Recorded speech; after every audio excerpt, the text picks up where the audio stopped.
Good morning. It is Tuesday, and this is Tip Tuesday, episode 51. We're coming up on our 1-year anniversary, guys, like really soon, next week.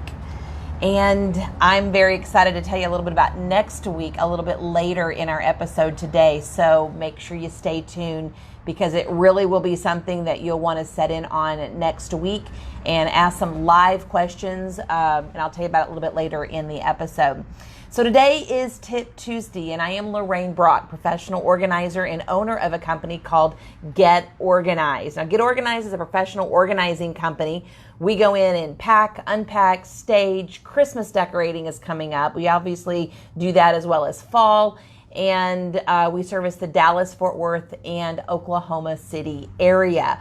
Very happy that you're with us this morning. And for all those that are going to be either watching live or you're going to be on the watching on the retake, the repost of it, leave a comment down below and let us know where you're watching from. We would love to hear where everyone is from. So today we're going to finish up part 2 of an organized budget. So if you're coming in just now and you haven't watched part 1, you're going to want to do that, because it's the foundation that we're going to create part 2 on, the foundation of part 1. Very important that you get those foundations together, or really the stuff you're going to do after that is really not going to work so well out for you.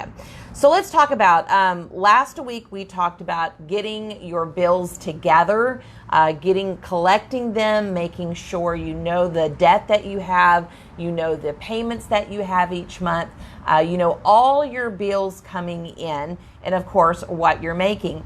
We also talked about organizing them and dividing them out into what bills get paid on what payday. Very important. And if you're obviously married and have multiple incomes coming in with different pay periods, you may have 2 or 3 pay periods, 4 pay periods that you have to pay bills on. It all depends on how your home functions. We also talked about what type of system to put all that information in.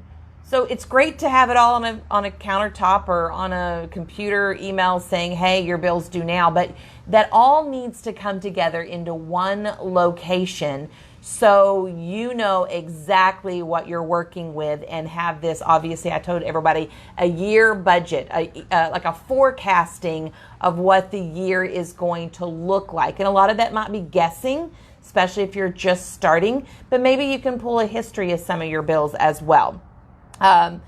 You should make sure now, as you got all your bills together and you know how much you make, you're going to obviously subtract that. You're going to see what amount of money is left over after your bills. And this is what the number that we're going to work with right now. So just keep that in mind. So starting with tip number 1, you are going to already have the amount of money after your bills left over to work with. And tip number one, add up all your bi-monthly, quarterly, semi-annually, and yearly expenses. Those things like if you're in a HOA for a homeowner, or you have car insurance that you would really prefer to pay yearly and avoid those fees, throw that in there as well. Car registration or car tags, anything inspection. Those are things that you know that's going to happen throughout the year, but they're really not part of your monthly budget.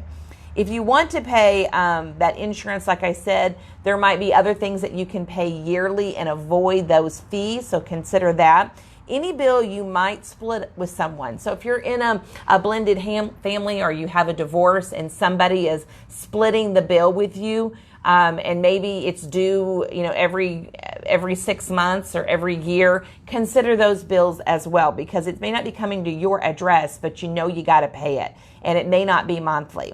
Add up all of those expected but unexpected expenses, and then divide it by the 12 months. And I'll give you a little bit of example of how we do this. We have some property in East Texas that the home that's on it, the expenses of that home is split by me and my husband with my brother and his wife. So those two families split the expenses. So we have an electric electric bill. We don't have a water bill. We have a water pump on our water well on the property. So we definitely have, insurance. We have insurance on the property. And these things don't come around every single month. They come around, normally twice a year that we pay. So keep in mind that's something that's really not part of my monthly budget, but I do have to add it into my overall budget. And that's when this is the area in tip number 1 that I group it into. Once you take all of your expected but unexpected expenditures for the year, then divide it by 12 months. And that number is going to give you how much that you're needing to set aside per month for these expenditures. So you would set aside, let's just say $200 every month for when these months arrive, or when these bills arrive. You can go right into that money and pay it, and you're not having to take it from your immediate paycheck that period for all of it. It's like a little bank account that you're actually setting aside, and we're going to talk about that. So tip number 2 is, much like a mortgage escrow, I want you to create yourself a personal escrow account. Now, this can be done numerous ways. It can be done by actually going to the bank and opening a second checking account. Obviously, you don't want one that's going to charge you fees, because the goal of this is not to use it very often, but it is a separate account. You could use a savings account, but normally there are limitations with how many withdrawals you can make in a month from a savings.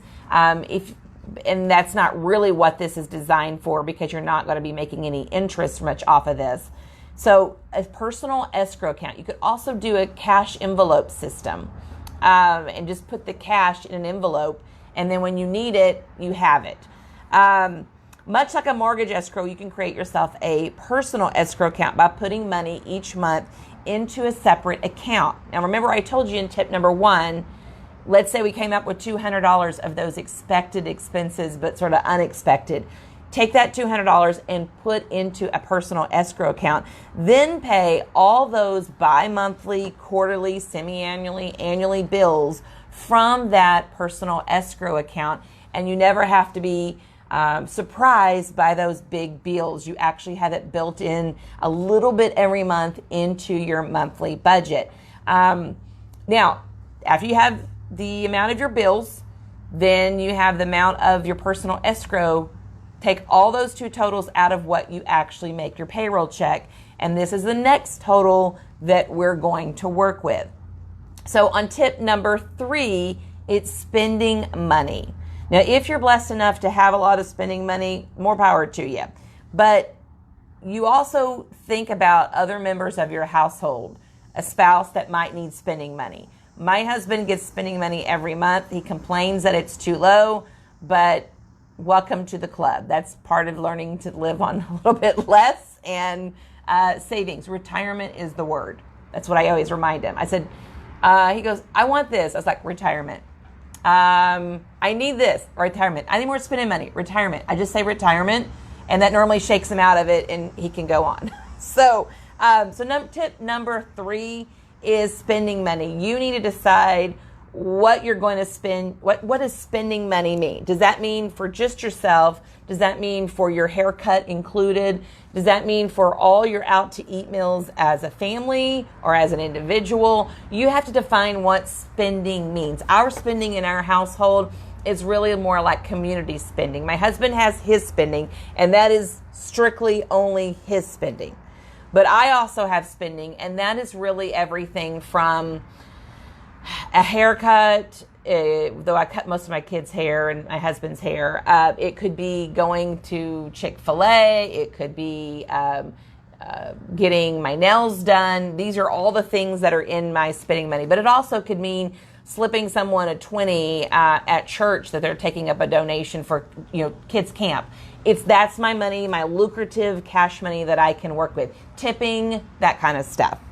So make sure you incorporate that, whatever that looks like for you, in your budget. So you're adding a spending line. Tip number 4, if you still have money left over after this, get organized and prepare for even more. And this is something that I think is really important because you're probably going to do it anyway. But a lot of people like to put things on credit cards. So such as birthdays and Christmas shopping. If you know you're going to be giving birthday gifts, if you know you're going to be doing some Christmas shopping, then go ahead and try to save a little bit. Even if it's $5 or $10 a month, put it back into that line item of a spending account. You can set up a fund for almost anything. So remember I told you earlier that personal escrow account? You could add up your gift giving and your Christmas shopping and include that in your escrow account if you would like. It's not necessary that you have to create a separate account, though there have been in years past, some banks would create a Christmas account, and that where people will save and save up for their Christmas. I don't know that that's much of a thing anymore, but you can do it in a cash envelope again. You can do it in just a personal escrow account. Just add that money to your other unexpected but expected expenditures each month. Again, estimate how much you're going to spend in your gift giving, your Christmas shopping, birthdays, throughout the entire year, and then divide that by 12 months. And that's going to be the amount of money that you need to set aside each month for that. If you're not a gift giver and you're not a shopper, then this would not apply to you. You could just skip this area. But most people need a little bit of an expenditure account in their budget for gift giving of all kinds. Okay, tip number 5. How many tips do we have today? We have 7 tips. So tip number 5 is keeping your budget accurate and up to date. Very, very important, because how can you plan and forecast if it's not up to date?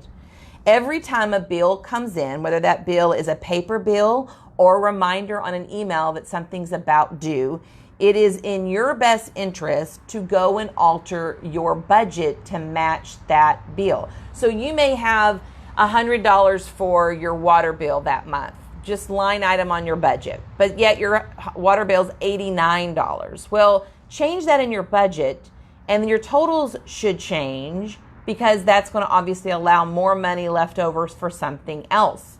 Now, if your total is higher, sometimes you got to take money out from one line item to a next. My grocery bill is the one that tends to suffer from that. If I'm over on a bill or have too many expenditures, my grocery bill is less per month, and that's just where the extra money. I would rather do that than my spending, but then the spending is the next one that gets hit. If it's being drafted out of your account, a bill, estimate the amount and update it when it actually comes in. Again, I always like the idea of knowing what the company is taking out of my checking account. So I want to be informed before it actually gets drafted. I set up all my drafts that way. I don't have everything drafted, but for the drafts, I don't want to be surprised. So that's a little tip on setting up your automatic pays. This will help in building an accurate picture for the entire year expenses. Again, you want your budget to be real. You don't want your budget to just be your bills, because you and everybody knows that you actually spend more than what your bills are if you have extra money. So plan on what you're going to do with that extra money after your bills are paid. So tip number 6, if you're married, set aside time with your spouse once a year at the minimum. And I would probably do this really once a month or once a quarter, but a minimum of once a year to project the next year of vacations, any large purchases that you might need, repairs that need to be done, and any kind of fun stuff you want to experience. Not just a vacation, but maybe you want to start doing something that, bike riding and buying the bike, or going, doing an activity once a month, going to the movies is something that you're not currently doing. And if you will sit down with him or her and make sure that both of your thinking is on the same level, you probably will have both of you follow your budget a little bit better. People don't like to be told what to do. Even my husband doesn't like to be told that he has a certain amount of spending money. But when I've sat down with him and I've showed him our goals, retirement, the key word, right? Retirement. He's like, oh, okay, whatever, I'll do it. Because he knows that I have our best interest in mind, and I'm trying to be fair with the extra, money that we have, but definitely conservative for the overall goal. So again, sit down, make sure you're both on the same page and both have some input.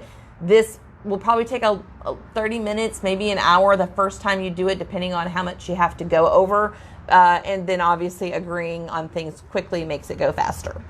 All right, tip number 7 and our last tip for the day. For spending money, I know many of you like to use credit cards, and we talked about spending money just a few seconds ago. I know many of you like to use credit cards to get those points, and I'm actually guilty one of them. I'm actually trying to redo some of my finances to get some of these credit cards to make some additional money, both in my business and personally, because it's free money. There's no reason why you shouldn't be doing it, but you have to be very disciplined. The first time I did a credit card with points, I wasn't real disciplined. And when I got my credit card billed, I was like, oh my word. This is a lot of money, and I wasn't expecting it, because it's easy to swipe that card.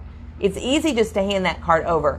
And I was floored at how much more money I spent going over to this new system, and I am still actually learning to how to figure this out on my own, because I want those points, those rewards. I saw a commercial the other day that had a small business, and her revenue was huge, but she actually, on the commercial, it said that I think it was the Chase Discover card. I don't know what, some kind of card, Chase Freedom card, that actually got her cash back on all this. And she had like $115,000 cash back from her business by using the credit cards. I was like floored.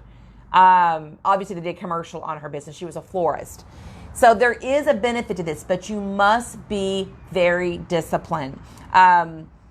If you're not disciplined, don't fall for the credit card reward points and cash back. Don't do it. It's not worth the effort.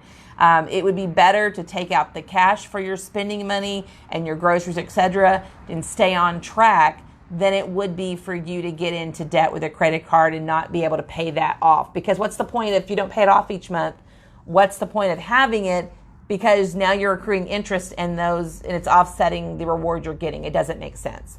So spending money, you might want to, and you can do all your bills on a credit card as much as you can. I know you can't do mortgages, but as much as you can do it, and you can get those points and have extra money. But again, very, very disciplined. And I do not recommend this for a lot of people that struggle with budgets.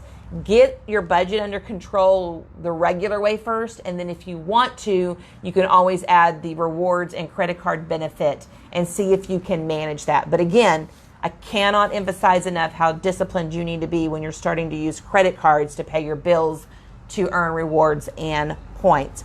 So one of the last things that I want to mention before I go on to our winner from last week, again, gather your bills, divide them out by what paydays that you're going to pay them. Communicate with your spouse or whoever is involved in or needs to be involved with the budget, so they're more likely to follow the budget and be involved. Then the fourth is to organize your budget, which is put it into some kind of system that you can reference. And we talked about that in part 1 of organizing your budget. I personally use an Excel spreadsheet. Simple. I don't pay for anything. It's not that I don't mind apps, but I don't need all the frills, bells, and whistles. I just need my columns and it to automatically add and subtract numbers for me. Then look at your budget often. We talked about that at least every payday, and update it as needed, and then plan at least a year in advance with obviously the family member involved with your budget. That forecasting is so important, and I have 12 sections, January, February, March, all the way through December on my budget in an Excel spreadsheet, and it's all listed by what paydays. And sometimes I know I have a big expenditure coming up that wasn't planned for. I've got to go in and alter my budget. And can't say enough how much that has really helped me stay on track. All right, now we're done with the tips. 7 tips, and we're done with budgeting. Now I need to go take some Tylenol. Okay, winner of last week's giveaway is Debbie Gibson. Debbie, congratulations. We were in Las Vegas last week filming Tip Tuesday, and we gave away a consultation, and that could be in your home or via phone, depending on where you live in the United States. And I believe, Debbie, you live in another state in the United States, so we will be honored to give you a phone consultation with one of our professional organizers. We can do some FaceTime, Skyping. We can figure out how to do it and give you lots of great tips for your home, business, or life. So congratulations, Debbie. We also have messaged you through Facebook. All right, our giveaway this week is something that they no longer make, but I have a few copies of it, and I really have loved this. Actually, they quit making it. Office Depot used to sell it. They do have something similar to this on Facebook, Amazon, but not identical. And I really, really like these. So this is something that you're going to get. It's brand new, never used. These are called wrist reminders. And if you can look there, this is really geared, it's geared in the picture towards children, but adults can wear these as well. If you have a tendency to forget things, you need something big that day you need to remember, or your child at school, you can take one of these wrist reminders, they're in different colors, pull them off, write on there what it is, and it really it's a sticker part, and it goes right around your wrist, and it allows you to be able to remember what you're hopefully not going to forget. There is 30 wrist reminders in this little booklet, and again, all different colors in here, and an excellent, excellent product. So we're going to give this away. And how do you get this? Well, that's a good question. I want to know what you use for your budget, if you use anything at all. Or you can put the location in which you are viewing this from in the notes down below, and either of those will get you in the drawing to receive this, and we'll announce you next week on Tip Tuesday. All right, our Tip Tuesday tool of the week. I thought I had gone over this before on Tip Tuesday, but I looked at my notes and I couldn't find it. So if I've missed my mark on this and there is a duplication, your guys are going to benefit because it's a great product. Okay, so what's in our Tip Tuesday tool of the week? Let's see here.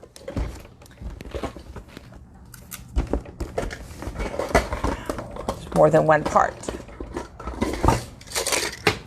Okay, so this product, as with many products from IKEA, I don't pronounce well.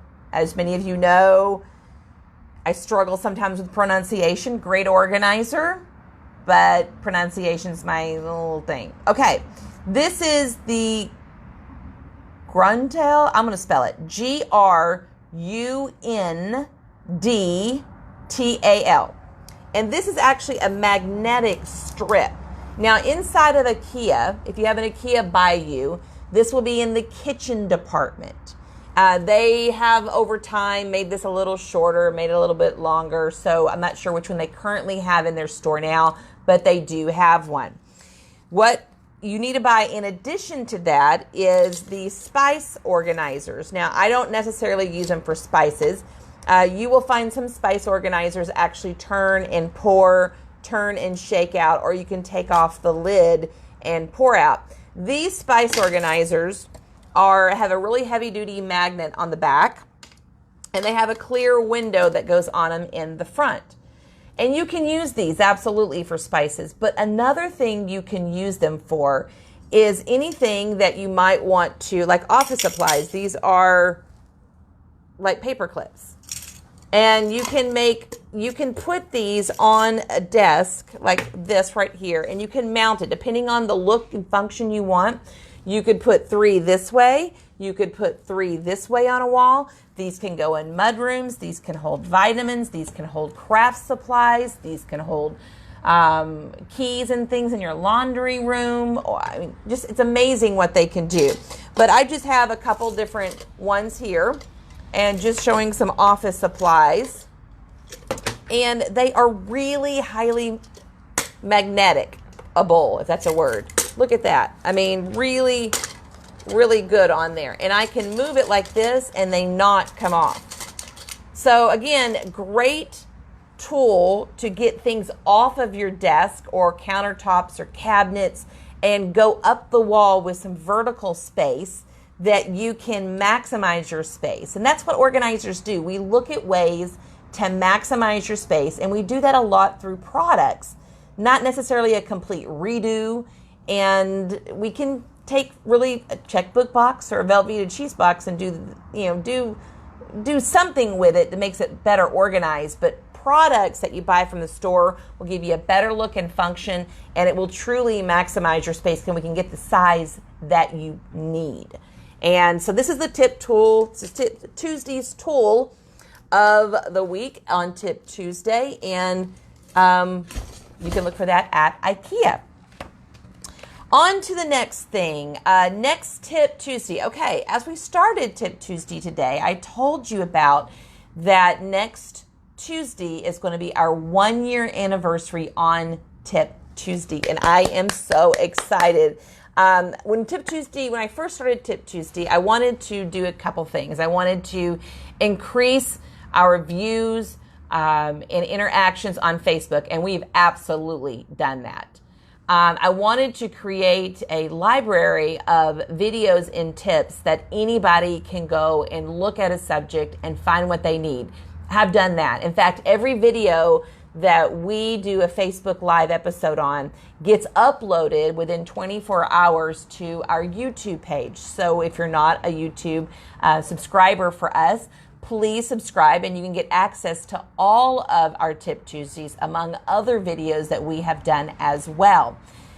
Those were my 2 main goals, and I think we're definitely accomplishing them now. I look forward to more. I have a list of ideas to do on Tip Tuesday, but if you have an idea on Tip Tuesday, I know one of our viewers a couple weeks ago said she wants some ideas on the garage. So we're going to include that here probably this fall on a garage segment. We have an upcoming one with someone I've never met, but that follows us. She has a home not too far from, I think, Wiley. And I'm going to go over to her home and pop in on a Tip Tuesday, and we're going to do it together. And I'm going to give her lots of tips on her space as well as do Tip Tuesday. So if you're open to opening up your home, I would love to hear from you down below. And then we can message about what your home has in it that you might need some help. And you get free advice from a professional organizer that's coming to your home at no cost if you'll just do Tip Tuesday with me and let me use your home as an example of how to help other people get organized. So next Tip Tuesday, we're going to have 3 of our professional organizers on here at Get Organized. And I have tasked them with giving their number 1 staying organized tip and also their number 1 product that they can recommend to you guys to help you get organized. So get it, first anniversary, 1 product, 1 tip. It's the theme of 1. But we're having 3 organizers on, plus me, that's 4. So that doesn't fall under the 1, but it, can't have everything 1. Just trying. Okay, so chatting with the organizers next week on Tip Tuesday. This is scheduled. I don't know the schedule off the top of my head now, but be watching. We will post this days in advance of next Tip Tuesday, so you know exactly what time we're going to go live, and we will take your questions as well. We're going to be just sitting around a table and having great conversations, so get a cup of coffee, a hot chocolate, and join us next week on Chatting with the Organizers on Tip Tuesday. All right, a business highlight of Get Organized. I got to say this because we are so close to reaching our maximum. We have an Organizing Girls Day Out event in Sherman, Texas, coming up October the 12th. It's a Saturday. We're going to have total fun, organizing your purse, and you're going to leave there with your purse organized. You're going to learn about some time management and organizational strategies that we're going to just pour into you. You're going to have an intimate setting you can ask your questions. It's going to have a boxed lunch, probably like chicken salad sandwiches and stuff. You're going to have snacks, a coffee bar, a hot chocolate bar. And to top it off, you're going to leave with a fresh flower arrangement that you're going to learn to create and take home with you. We have only 5 seats left. And if you're interested in getting in on this, you need to message us immediately and get on the list. There is a cost. There's a lot of expenditures involved with putting this together, but you get to take home a lot and enjoy a lot. It's $59 a person. Again, 5 slots left on Saturday, October the 12th. Please join us. You will see information if you scroll down on our Facebook page, more information about the event, but you'll definitely need to call our office or email our office, and you can go to our Get Organized website at getorganized.ws, or you can message us on Facebook and let us know you're interested, and we'll communicate with you and get contact with you. So, well, thank you for joining me on Tip Tuesday. I'm glad the budgeting is done. Any questions you have that maybe I didn't answer, feel free to leave a comment down below. And again, I'd love to know where you're viewing from. So wherever you're at in the United States, please put down what city you're in, and that will help us know who our listeners and viewers are. And I am Lorraine Brock with Tips Tuesday, and I'll help you get organized with your home, business, and life, and see you next week on Tip Tuesday. Have a great day. Bye-bye.